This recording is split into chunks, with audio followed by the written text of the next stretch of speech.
Commander Zackthel stood at the viewport of his ship, watching Earth grow larger as they approached. His forearms crossed behind his back in the traditional pose of Vraxi military officers. The blue and green planet looked peaceful from space. Almost too peaceful for a world that claimed to breed warriors. The Vraxi had ruled the battlefield for over 200 years. Their empire stretched across 40 star systems, each one conquered through superior military might and tactical brilliance. Zackthel himself had fought in 17 different wars, his black exoskeleton bearing the ritual scars that marked each victory. No enemy had ever stood against the Vraxi and lived to tell about it. That was why the Galactic Council's request puzzled him so much. They wanted him to evaluate these humans for possible military alliance. The very idea seemed ridiculous. From what he had read in the files, humans were emotional creatures who spent more time fighting each other than building a proper military force. They had barely figured out faster-than-light travel, and their weapons technology was at least 50 years behind Vraxi standards. His communication device buzzed. A message from the Galactic Council appeared on the screen. The text was brief and direct, as always. Assessment of human military capabilities required. Recommendation for alliance status needed within 1 standard week. Zackthel dismissed the message with a gesture. 1 week would be more than enough time to document human military weakness and file his report. He had seen dozens of species try to join the alliance, and most of them failed the basic combat evaluations. These humans would be no different. The ship's computer announced their arrival at the designated landing zone. Through the viewport, Zackthel could see a large military base sprawling across the landscape. The buildings looked crude compared to Vraxi architecture, built from simple materials without the elegant curves and reinforced designs that marked truly advanced military construction. As his shuttle touched down, Zackthel reviewed the files. One more time. The humans had provided basic information about their military structure, but it seemed chaotic and inefficient. They had multiple branches of armed forces that often competed with each other instead of working as a unified whole. Their command structure appeared loose and informal, lacking the rigid hierarchy that made Vraxi forces so effective. The shuttle door opened, and Zackthel stepped onto the landing pad. The gravity felt slightly lighter than he was used to, and the air carried strange scents that his sensors couldn't quite identify. 2 humans approached him, walking with casual confidence that immediately struck him as unprofessional. The first human was a male, tall and broad-shouldered, with short gray hair and weathered skin. He wore a uniform that looked functional but lacked the ceremonial decorations that marked true military rank. The second was a female, shorter but carrying herself with obvious authority. Her uniform was different from the male's, suggesting they came from separate military branches. "Commander Zackthel," the male human said, extending his hand in what Zackthel recognized as a human greeting gesture. "I'm Colonel Jake Morrison, United States Marine Corps. This is Captain Lisa Grant from the Navy." Zackthel accepted the handshake, noting the firm grip and direct eye contact. At least the humans understood basic military courtesy. "Colonel Morrison, Captain Grant, I am here to assess your military capabilities for the Galactic Council." "We're honored to have you here," Captain Grant said. "We've prepared a comprehensive overview of our forces and capabilities. If you'll follow us, we can begin the briefing." They walked across the landing pad toward a series of low buildings. Zackthel observed everything with a tactical eye, noting the placement of defensive positions, the movement patterns of personnel, and the general state of readiness. What he saw confirmed his initial assessment. The humans moved casually, without the precise formations and constant alertness that marked professional soldiers. Guards at checkpoints chatted with each other instead of maintaining silent vigilance. "Your base security seems rather relaxed," Zackthel commented as they passed through another checkpoint. Colonel Morrison chuckled, a sound that would have been considered inappropriate in any Vraxi military setting. "We tend to be pretty informal during peacetime operations. Things change when the situation calls for it." They entered a briefing room filled with large screens and tactical displays. The technology looked primitive compared to Vraxi standards, but it appeared functional. Several other humans were already present, all wearing different uniforms that reinforced Zachthel's impression of a disorganized command structure. Captain Grant activated the displays, showing various maps and charts. Let's start with an overview of our global military structure. The United States maintains the largest single military force, but we work closely with allied nations around the world. For the next hour, the humans presented their capabilities. They showed statistics about troop numbers, equipment inventories, and training programs. The numbers were impressive in their own way, but Zachthel quickly identified numerous weaknesses. Their equipment was standardized but not optimized. Their training programs emphasized individual initiative over unit cohesion. Their command structure allowed for too much independent decision-making at lower levels. Your forces appear to lack unified command, Zachthel observed. How do you coordinate operations when each branch operates independently? Joint operations require coordination, that's true, Colonel Morrison replied. But independence can be a strength too? When one branch gets hit hard, the others can still function. Zachthel made notes on his assessment pad. The human approach seemed to prioritize flexibility over efficiency, which was a fundamental weakness in his experience. Successful military forces required rigid structure and absolute obedience to command hierarchy. What about your warrior culture? Zachthel asked. How do you prepare your soldiers mentally for combat? The humans exchanged glances, and Captain Grant smiled. We don't really have a warrior culture in the traditional sense. Our military personnel come from all walks of life. They're farmers, students, mechanics, teachers. We train them to be soldiers, but they're still civilians at heart. This answer troubled Zachthel more than anything else he had heard. In Vraxi society, warriors were bred and trained from birth for combat. They lived their entire lives in military structure, thinking only of duty and victory. The idea of civilian soldiers seemed like a contradiction in terms. Perhaps we should move to practical demonstrations, Zachthel suggested. I would like to observe your training exercises. Of course, Colonel Morrison said. We've arranged for you to watch one of our joint training operations tomorrow. It should give you a good sense of how we operate in the field. The briefing continued for another hour, covering topics like logistics, communication systems, and medical support. The humans answered all of Zachthel's questions professionally, but he noticed they often smiled or made small jokes during serious discussions. Such behavior would have resulted in severe punishment in the Vraxi military. As the meeting concluded, Captain Grant offered to show him to his quarters. They walked through more of the base, and Zachthel continued his observations. Human soldiers moved with purpose but without the mechanical precision he was accustomed to. They talked freely with each other, laughed at private jokes, and generally behaved more like civilians than professional warriors. You'll find our guest quarters comfortable, Captain Grant said as they stopped in front of a simple building. Dinner will be served in the officers' mess at 1800 hours if you'd like to join us. Zachthel nodded his acceptance. Dining with the humans would provide another opportunity to assess their military culture.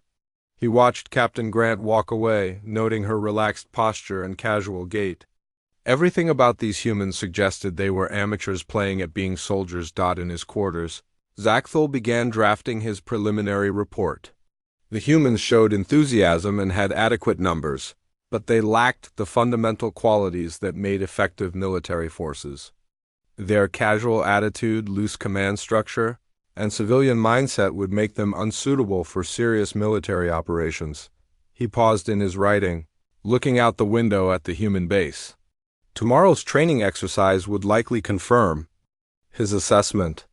After that, he could complete his report and recommend against accepting humans into the military alliance. The Galactic Council would understand that some species simply weren't meant to be warriors. The thought pleased him. It would be good to return to real military bases where soldiers acted like soldiers and commanders maintained proper discipline. These humans might be interesting as a curiosity, but they certainly weren't warriors by any definition he recognized. The next morning, Zachthel woke before dawn according to his internal military schedule. He had slept poorly in the human quarters, finding their furniture too soft and their environmental controls imprecise. A proper military base should maintain exact temperature and humidity levels at all times, not the variable conditions humans seem to prefer. Colonel Morrison arrived at his quarters precisely at 0700 hours, carrying a steaming cup of some dark liquid. The human appeared alert despite the early hour, though his uniform looked lived-in rather than pristine. Zachthel noted this as another sign of relaxed military standards. "Morning, Commander," Morrison said, offering what appeared to be a casual greeting rather than a proper military acknowledgement. "Ready to see what we can do?" They traveled by ground vehicle to a massive training facility located several kilometers from the main base. The complex sprawled across hundreds of acres with various terrain features and artificial structures designed to simulate different combat environments. Zachthel admitted to himself that the scale was impressive, even if the construction methods looked crude. Captain Grant met them at the facility entrance, accompanied by several other human officers wearing different uniforms. The mixed command structure continued to puzzle Zachthel. In Vraxi military operations, a single commander held absolute authority. These humans seem to operate by committee. "Today's exercise involves urban warfare scenarios," Captain Grant explained as they walked toward an observation tower. "We've got Marines, Army units, Navy air support, and Air Force coordination all working together. It's designed to test our joint operations capabilities." The observation tower provided an excellent view of the training area below. Zachthel could see a mock city complete with buildings, streets, and various obstacles. Human soldiers were already moving into position, though their formations looked loose and undisciplined compared to Vraxi standards. A human officer named Lieutenant Colonel Ben Hayes joined them in the observation tower. His uniform bore different insignia than Morrison's, indicating another branch of service. Hayes activated a communication system that allowed them to monitor radio traffic between the units below. "Exercise begins in 5 minutes, Hayes announced into his microphone. "All units report readiness status." Zachthel listened as various unit commanders responded. Their communication style struck him as informal and inefficient. Instead of precise military terminology, they used casual language and abbreviated phrases. Some commanders even used humor in their reports, something that would have been unthinkable in Vraxi operations. The exercise began with what appeared to be a standard urban assault scenario. Enemy forces, played by other human soldiers, had taken control of several buildings in the mock city. The attacking units needed to clear these positions while minimizing civilian casualties, represented by various sensors and targets throughout the area. What happened next defied everything Zachthel knew about proper military tactics. Instead of forming up in traditional assault formations, the human units spread out in seemingly random patterns. They moved through the streets without maintaining proper intervals or following established doctrine. Individual soldiers made decisions without waiting for orders from their commanders. "This is chaos," Zachthel muttered, making notes on his assessment pad. "Watch closer," Captain Grant suggested with a small smile as Zachthel observed more carefully. He began to notice patterns in the apparent chaos. The human soldiers weren't moving randomly at all. They were communicating through subtle gestures and brief radio calls, coordinating their movements in ways that weren't immediately obvious. When one unit encountered resistance, others automatically shifted position to provide support without being ordered to do so. A Marine unit led by Major Amy Chun encountered heavy resistance while attempting to clear a 3-story building. Instead of calling for backup and waiting for reinforcement, Chang's soldiers immediately adapted their approach. Some moved to alternate entry points while others provided covering fire from unexpected angles. They flowed around obstacles like water, each soldier seeming to know exactly what the others were thinking. How are they coordinating without proper command structure? Zachthel asked. Lieutenant Colonel Hayes pointed to various soldiers on the tactical display. "See that Marine there? He's reading the tactical situation and making micro decisions based on his training and experience. So is the soldier next to him and the one covering the rear entrance. They're all thinking independently but working toward the same goal. This concept troubled Zachthel deeply. Vraxi military doctrine emphasized rigid command hierarchy, precisely because individual decision-making led to chaos and defeat. Soldiers should follow orders without question, not make independent tactical judgments. The exercise continued, and the human approach became even more confusing. When communication equipment failed in one sector, the affected units didn't halt operations or retreat to re-establish contact. Instead, they continued their mission using prearranged signals and their own tactical judgment. Sergeant Mike Davis found himself cut off from his command when his radio failed during a building clearing operation. Rather than withdrawing to safety, Davis assessed the situation, determined that civilian lives were at risk, and made the decision to continue the mission alone. He moved through the building using techniques that weren't in any manual Zachthel had ever read, adapting his approach to each room and situation he encountered. Your soldier is operating without orders, Zachthel observed.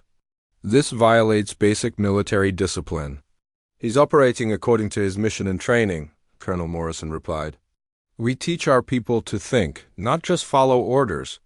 Sometimes the situation on the ground is different from what the commanders can see. The exercise introduced new complications as it progressed. Enemy reinforcements arrived unexpectedly, civilian casualties mounted, and equipment failures multiplied. Each new challenge should have caused the human operations to break down as commanders struggled to adapt their plans. Instead, the opposite happened. The human units became more effective as conditions worsened. Individual soldiers anticipated problems and solved them before they became critical.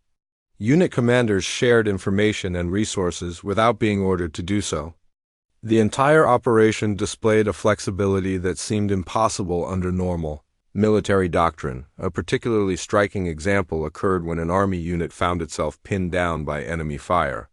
Rather than calling for artillery support or airstrikes that might cause civilian casualties, the unit commander coordinated with a nearby Marine unit to execute a complex flanking maneuver. The two units had never worked together before, but they communicated through brief radio exchanges and hand signals to execute the operation perfectly.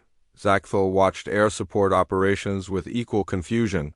Human pilots didn't follow rigid attack patterns or wait for detailed targeting instructions. Instead, they worked directly with ground forces to provide support exactly where and when it was needed. The coordination appeared seamless, but it violated every principle of proper command and control. Your pilots are making targeting decisions independently, Zachthel noted.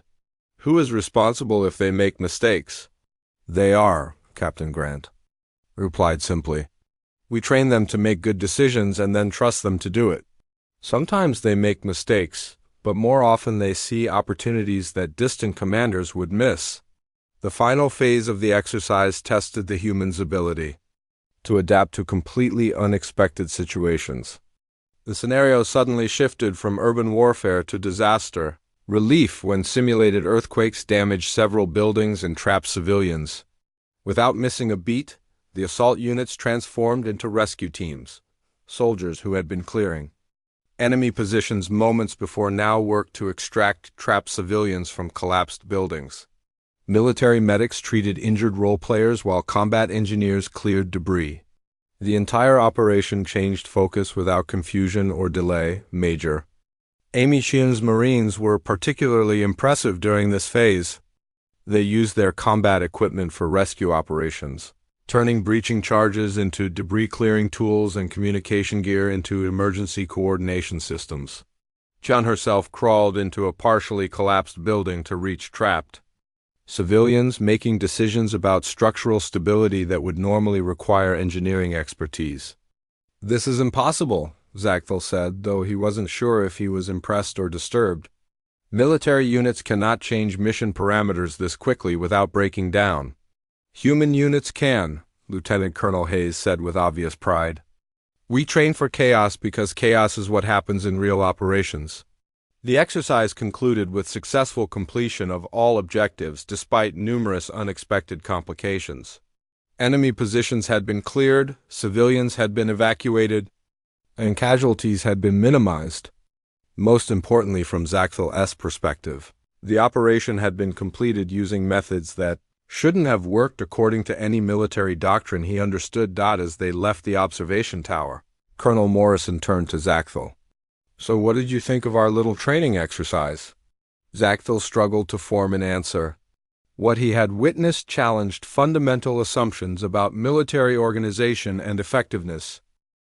Zachthel was reviewing his notes from the training exercise when the emergency alarm began blaring throughout the base. The sound was different from the routine alerts he had heard during his stay, carrying an urgency that made even his experienced warrior instincts respond immediately. Colonel Morrison burst into his quarters without ceremony, his casual demeanor completely transformed. The relaxed human officer had been replaced by something harder and more focused. "Commander, we've got a real situation. The Kethmori have launched a major assault on New Providence Colony. The Galactic Council is authorizing a joint defense operation, and they want you to observe." Zachthel felt his combat systems activate automatically. The Kethmori were legendary predators, a species that had terrorized the Outer Rim worlds for over 60 years. They were ruthless, efficient, and had never been defeated in open warfare. If they were attacking a human colony, it would provide the perfect opportunity to see how humans performed under real combat conditions. "How long until we reach the system?" Zachthel asked, already moving toward his gear. 6 hours by jump drive," Morrison replied. "The fleet is assembling now. Admiral Peter Brooks is commanding the operation from the UES Liberty." They rushed to the launch pad where a military transport waited. As they lifted off, Zachthel could see the human base transforming below them. The casual atmosphere he had observed over the past 2 days was gone, replaced by the organized urgency of a military force preparing for war.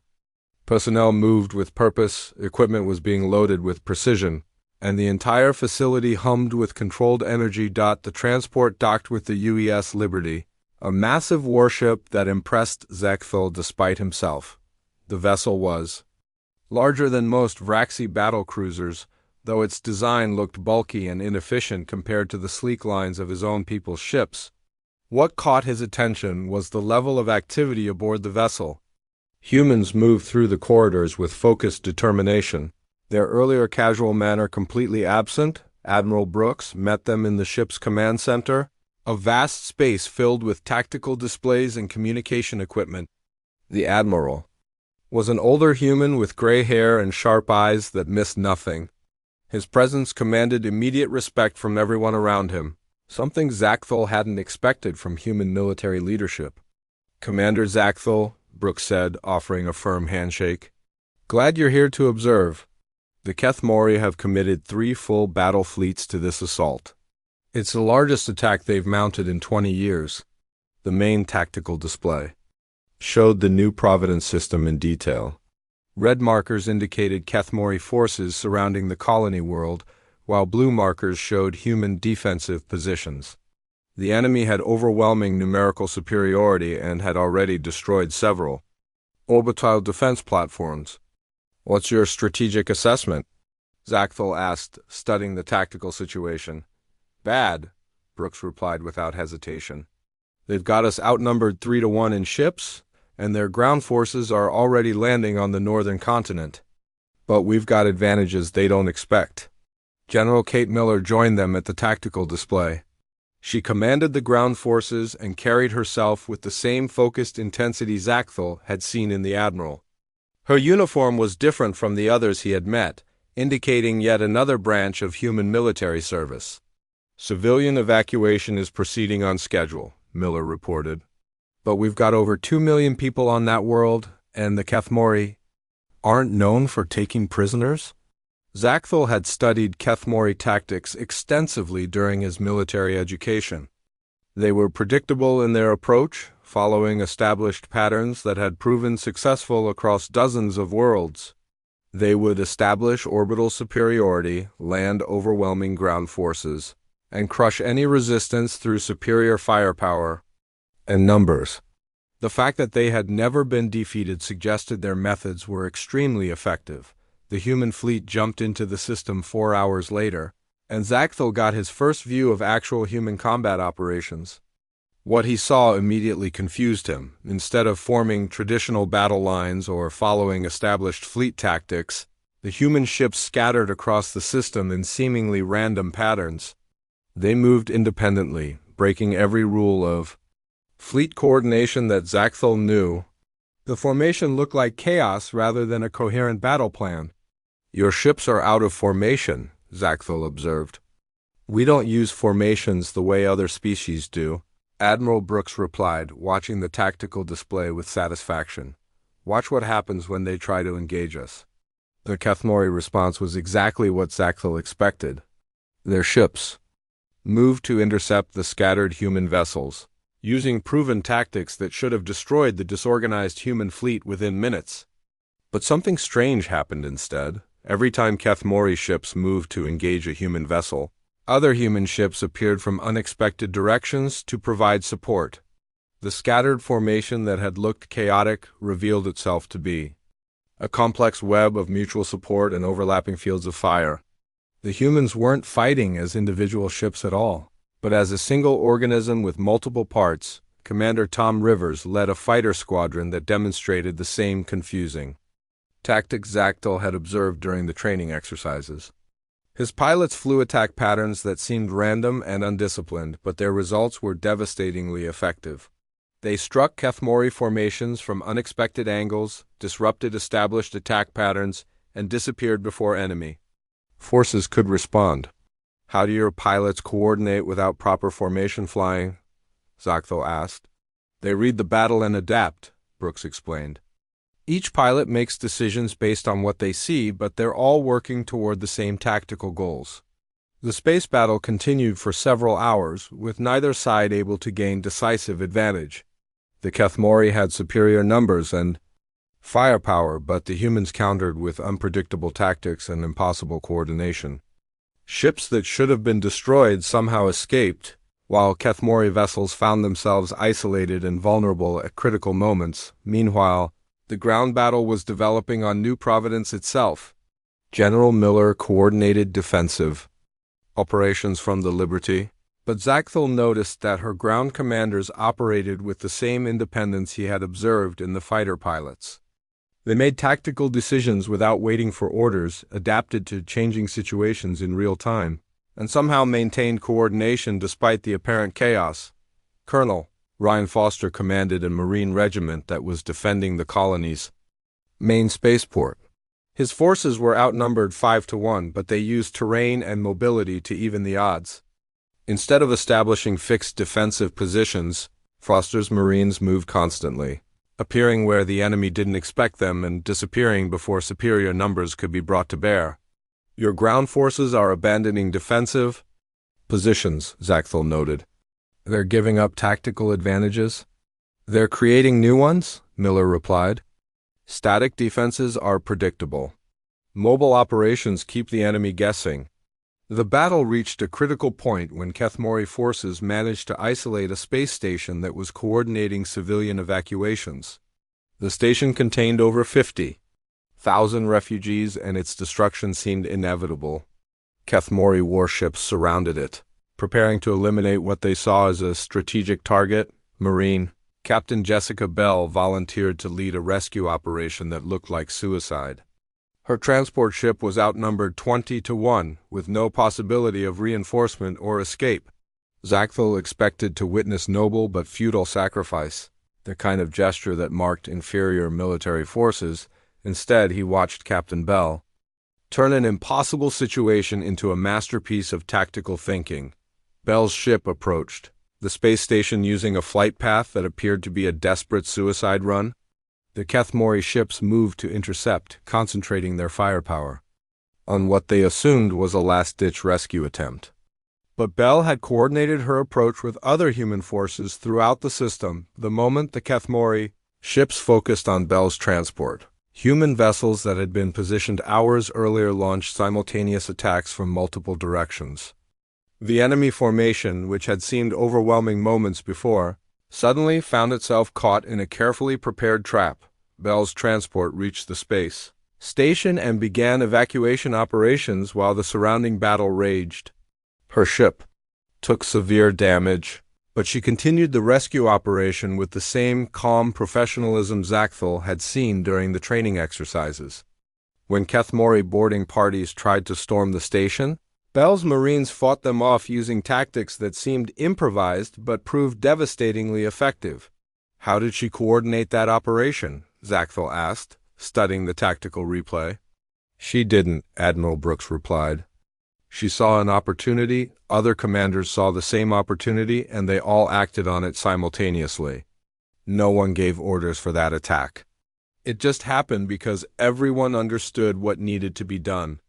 The concept was so alien to Zackthel that he struggled to comprehend it. Military operations required central coordination and unified command. Individual commanders couldn't simply decide to launch attacks without orders.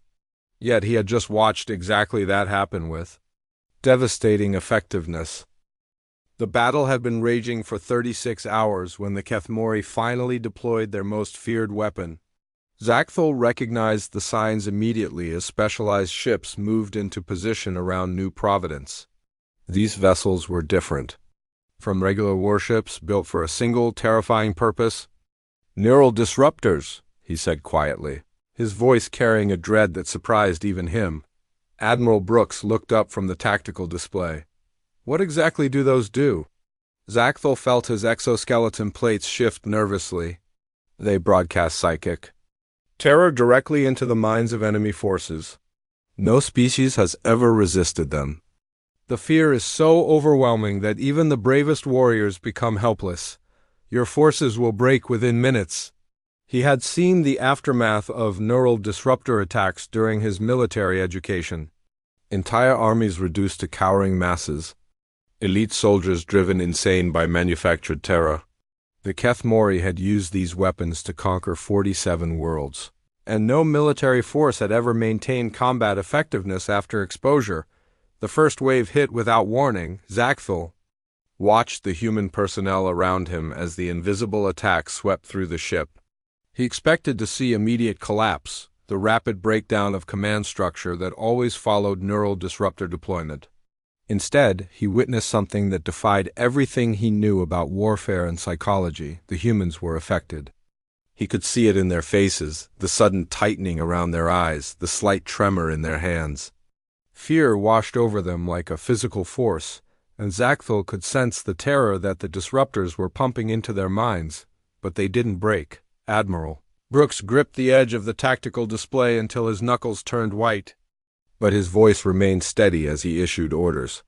"All ships maintain formation. Continue current operations." General Miller's hands shook as she coordinated ground forces, but she never stopped talking to her commanders on the surface. Her voice carried strain, but it also carried authority that her subordinates continued to obey. Throughout the ship, human personnel continued their duties. Their movements were tighter, more controlled, but they didn't collapse into the helpless terror that neural disruptors always produced. Zackthel watched technicians maintain equipment while fighting waves of artificial fear.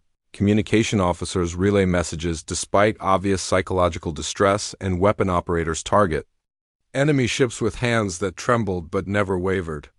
"This is impossible," Zackthel muttered.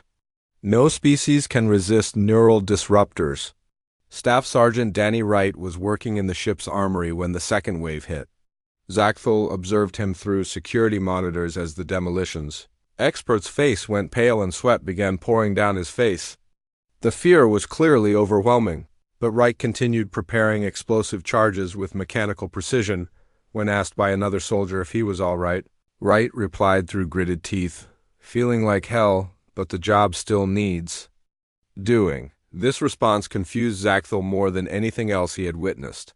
Fear should have paralyzed the human, made rational thought impossible.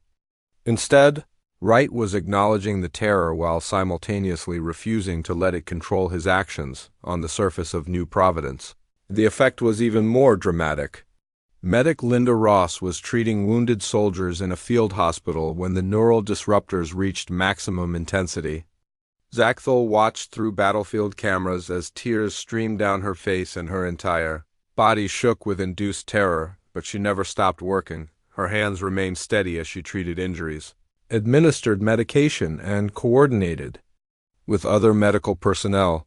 When enemy fire struck near the hospital, Ross organized the evacuation of wounded soldiers while fighting off waves of artificial panic that should have left her catatonic. "Why aren't they breaking?" Zaxthul asked, his voice carrying genuine confusion. "Because people are counting on them," Admiral Brooks replied simply. Though sweat beaded on his forehead as he spoke, Naval Commander Steve Parker was coordinating fleet actions from the bridge of a destroyer when the third wave of neural disruption hit. The attack was so intense that even Zaxthul, observing from a distance, could feel its effects. Parker's ship was surrounded by enemy vessels. Outnumbered and taking heavy damage, the terror should have made rational command impossible. Instead, Parker used it. Zaxthul watched in fascination as the human commander channeled his artificial fear into cold, focused rage. Parker's voice never wavered as he coordinated with other ships, his tactical decisions becoming more aggressive and precise as the psychological assault intensified. "All ships, close formation, and concentrate fire," Parker ordered. "They want us scared? Let's show them what scared humans do to their enemies." The human fleet response was unlike anything in Zaxthul's experience. Instead of breaking under psychological pressure, they became more dangerous. Ships that had been maintaining careful distances closed to point-blank range, trading damage for devastating attack opportunities. Fighter pilots flew missions that bordered on suicidal. Their fear transformed into aggressive determination. Ground forces displayed the same impossible transformation. Colonel Ryan Foster's Marines were defending the main spaceport when the neural disruptors reached full intensity. Foster himself was clearly affected, his usually calm demeanor replaced by obvious strain and barely controlled terror, but his tactical thinking became sharper, not weaker. Foster coordinated a counterattack that used the enemy's expectations against them. The Kethmori had expected human forces to break and retreat under psychological assault. Instead, they found themselves facing soldiers who fought with increasing desperation and effectiveness. "Scared humans are dangerous humans," Foster told his troops over the radio. "Channel that fear into making the enemy regret waking us up." The Marines responded with tactics that were simultaneously terrified and brilliant.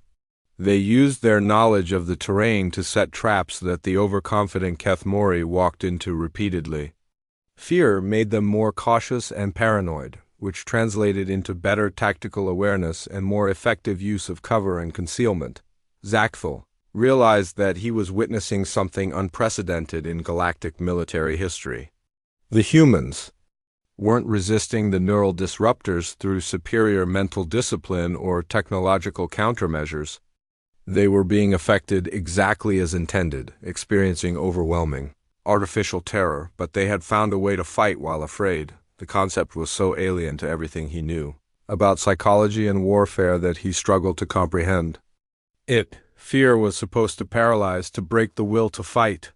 These humans were using fear as fuel for even more determined resistance. Private Sarah Blake was operating a heavy weapon position when the fourth wave hit. Zaxthul watched her through battlefield monitors as she fought off wave after wave of manufactured terror while maintaining accurate fire on enemy positions. Her face was pale and her breathing rapid, but her targeting remained precise. When enemy forces tried to overrun her position, Blake held her ground despite fear that should have sent her fleeing. She coordinated with nearby units using radio calls that were calm and professional, despite the obvious strain in her voice. "How are they doing this?" Zaxthul asked General Miller. "Training," she replied, her own voice tight with controlled fear. "We teach our people that fear is just another tactical consideration. You acknowledge it, work around it, and complete the mission anyway." The human philosophy was completely contrary to Vraxi military doctrine. Vraxi warriors were taught to suppress fear through discipline and mental conditioning. These humans were experiencing pure terror and somehow using it to become more effective soldiers. The turning point came when the Kethmori, frustrated by their psychological weapons, failure increased the neural disruptor intensity to maximum levels. The artificial terror became so overwhelming that even hardened Vraxi warriors would have collapsed into catatonic states. The humans responded by launching their largest counterattack of the entire battle.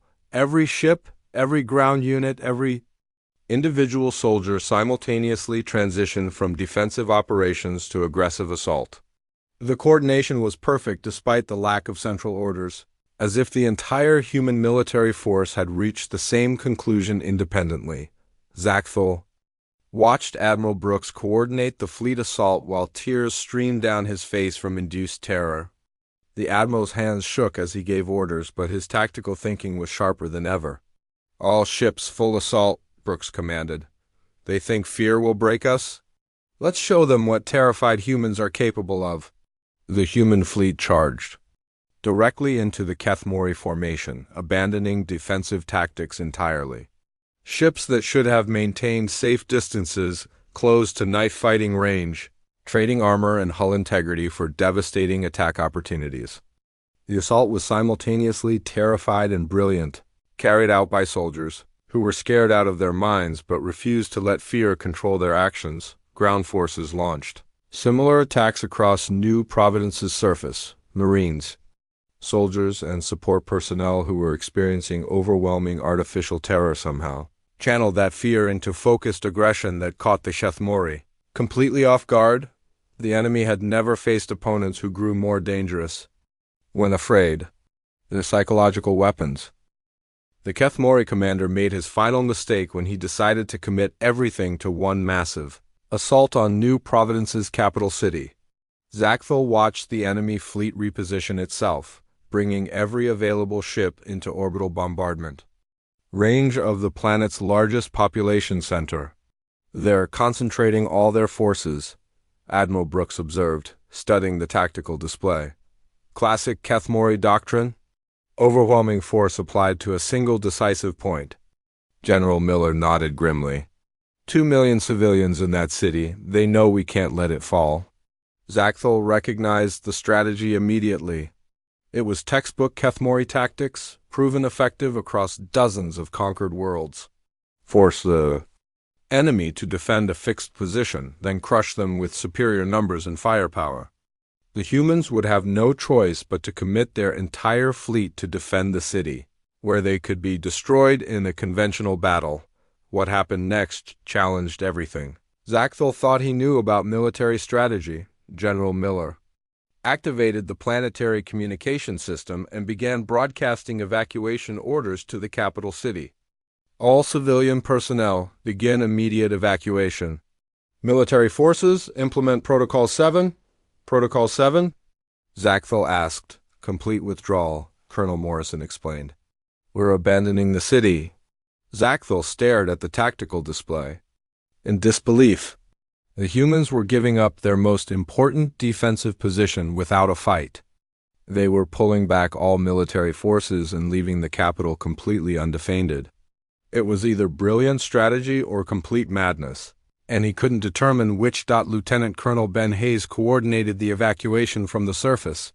His forces moved with practiced efficiency, loading civilians onto transport ships and clearing military equipment from the city. The operation was massive in scope, involving millions of people and thousands of vehicles. "This will take too long," Zaxthel observed. "The Kethmori will attack before you can evacuate everyone." "That's what we're counting on," Captain Lisa Grant replied with a cold smile. The Kethmori fleet moved into position over the capital city, exactly as human commanders had predicted. Enemy ground forces poured onto the planet's surface, occupying the abandoned city without resistance. From orbit, it appeared that the humans had simply given up their most important position. Zaxthel watched Kethmori commanders congratulate themselves on their easy victory. They had captured the human capital without losing a single ship or soldier. Their forces spread throughout the city, establishing command posts and preparing for the final assault on remaining human positions. "Now," General Miller said quietly, "the city exploded, not all at once, but in a carefully orchestrated sequence that demonstrated planning and preparation. beyond anything Zaxthel had ever witnessed. Every building, every street, every utility system had been converted into part of a massive trap. The humans hadn't abandoned the city at all. They had turned it into a weapon. Lieutenant Colonel Ben Hayes had spent weeks preparing for this moment. His engineers had placed charges throughout the urban infrastructure, turning the entire metropolitan area into a precisely controlled demolition zone. But this wasn't random destruction. It was surgical warfare on an urban scale. The first detonations cut off all escape routes from the city. Bridges collapsed, tunnels caved in, and transportation hubs became impassable rubble. The Kethmori forces that had seemed victorious moments before suddenly found themselves trapped in a maze of debris and destruction. The second wave of explosions targeted enemy command posts and communication centers. Hayes had predicted exactly where the Kethmori would establish their headquarters, and human engineers had prepared those buildings accordingly. Enemy commanders found themselves cut off from their forces, unable to coordinate responses or call for support. Captain Lisa Grant coordinated the space-based portion of the operation from the Liberty.